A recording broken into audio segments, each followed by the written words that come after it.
The 2023 legislative session wraps up today, and our Casey Lund is live at the state capitol with more. Lots going on, Casey.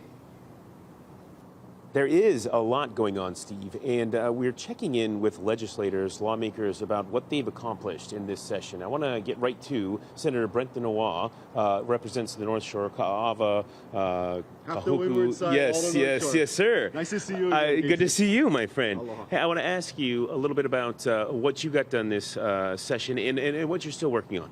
So for us, what we did, being in the minority is a different ball game when it comes over here.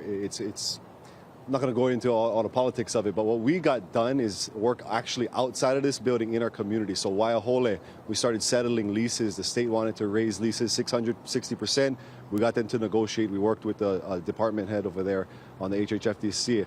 Out in Hau'ula, they want to build a resiliency hub. They needed a permit from the DLNR. We ended up getting that. So we've been able to do community work. I'm super excited right now because last day, stuck in this building. After this, I can finally get outside, work full-time in my community. So that's what I'm really excited for.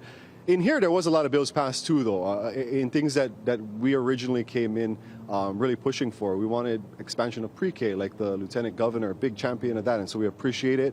Sunset Beach Elementary is going to get 20 new seats. There's been money appropriated for that, $200 million overall for pre-K. As you know, I know the president was talking about that earlier.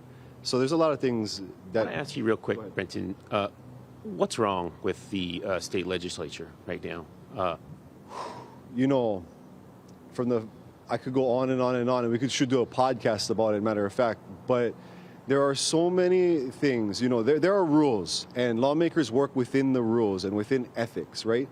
But just because you're working within the rules doesn't mean your actions are moral.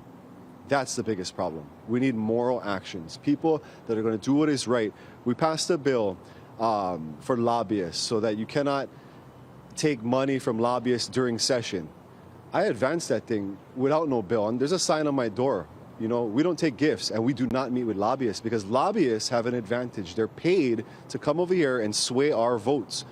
What about the guy working 2 jobs who can't afford to get down here because he has no time? Speaking of that, I want to talk to you a little bit about, right before we sign off here, financial literacy. I know that's been a big kind of push for you and a big part of what you want to bring to Hawaii. Yeah, we had financial literacy, we had term limits. We tried to prevent outsiders from coming in and buying our homes. Unfortunately, all of our bills died. So we'll make another push next session, but really what we're going to try and do with financial literacy is work individually with the principals of schools in our district. So Ka'ava Elementary, they're on board. Waiahole Elementary, they're on board, and we have private companies who want to help and want to send people, their staff who are akamai with financial literacy in to teach kids. State Senator Brenton Awa, I appreciate you and your time this morning. Steve, we'll send things back to you for now. We'll have much more from the state capitol. Yeah, thanks, Casey.